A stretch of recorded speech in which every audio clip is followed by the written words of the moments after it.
Hi, welcome to part 2 of our discussion of the ASGE Endoscopic Operations Benchmark. My name is Frank Chapman. I'm Chief Operating Officer of Ohio Gastroenterology Group.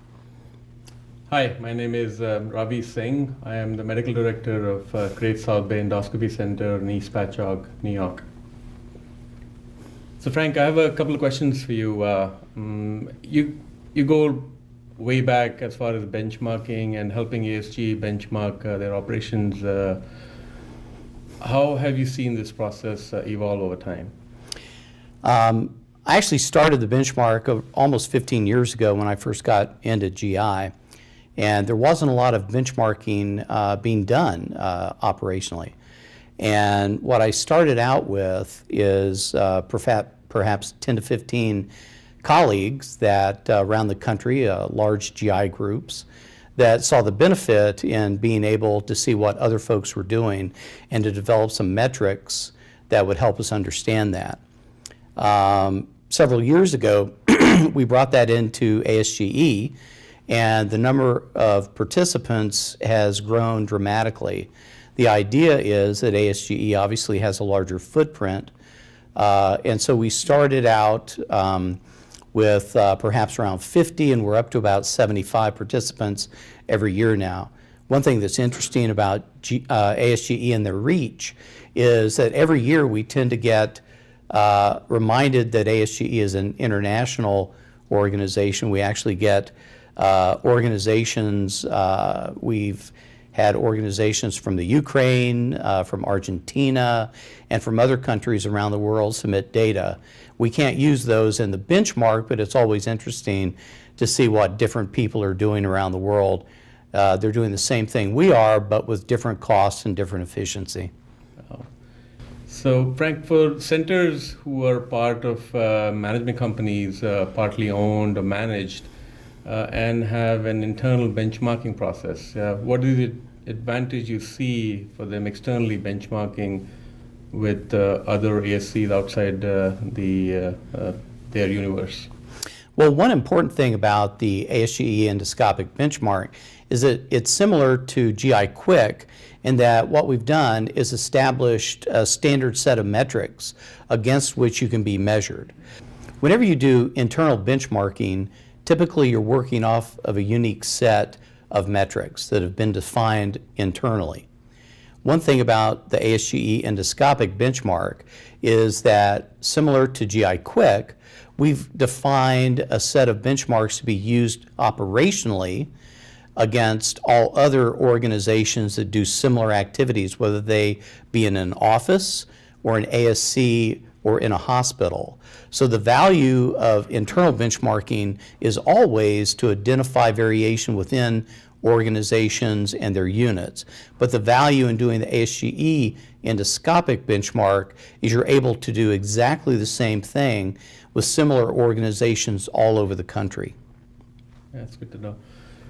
The other question I had for you, Frank, is for those who are new to benchmarking, can you clarify what's the difference from an encounter to a visit to a procedure, because that seems to create a lot of confusion. Sure. You might think that encounters and procedures end up being the same number, but of course they're not. Encounters are important because the best measure of throughput and efficiency is actually the number of encounters per room per day. That's one thing that we've actually developed in the ASGE endoscopic benchmark as the central metric around which all other data is wrapped. When you do that, you're able to look at, say, your device cost on a encounter per room per day, as well as your clinical labor and other things. So that's one of the first things.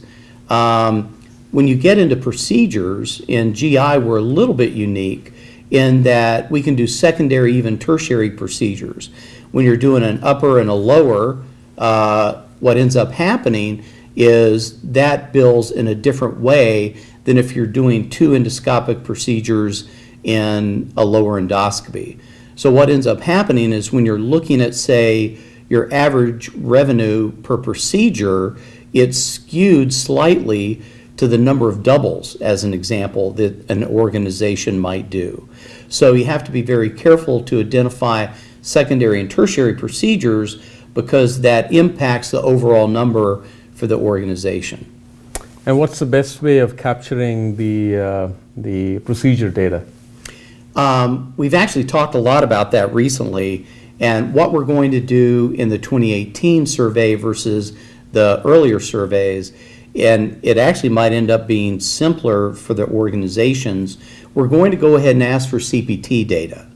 That CPT data with modifiers, if possible, so we're able to very discreetly identify what is a secondary procedure and what's a primary procedure. By doing that, we can have a better understanding on how the income or the receipts from each procedure is actually calculated, because if you're doing secondary procedures, sometimes that second procedure is paid at a diminished rate than the primary procedure. Ravi, you submitted data to the survey. Yes. And you got the outcome data. What did you find as your most surprising data element? So we're still digging deep into the data, Frank. But from a cursory look, I was surprised to see how many of the organizations, even though they have a lot of in-house scopes, they carry very few in-house loaners, meaning loaners on site. And we're lucky that we have a contract with our vendor that allows us to keep in-house scopes, decreasing the turnover time when the scopes need to go out. Thanks, Ravi. That's a great example of the type of data you just can't find anywhere else. One thing that we've tried to do in the ASGE endoscopic operations benchmark is to identify those elements that are very useful internally in terms of our own efficient operation of ASCs, offices, and hospitals, and look at those metrics that you can't find anywhere. And obviously, the ratio between loaners and your entire fleet of scopes is one of those. Thank you. It's been a very interesting discussion. Same here. Thank you, Frank.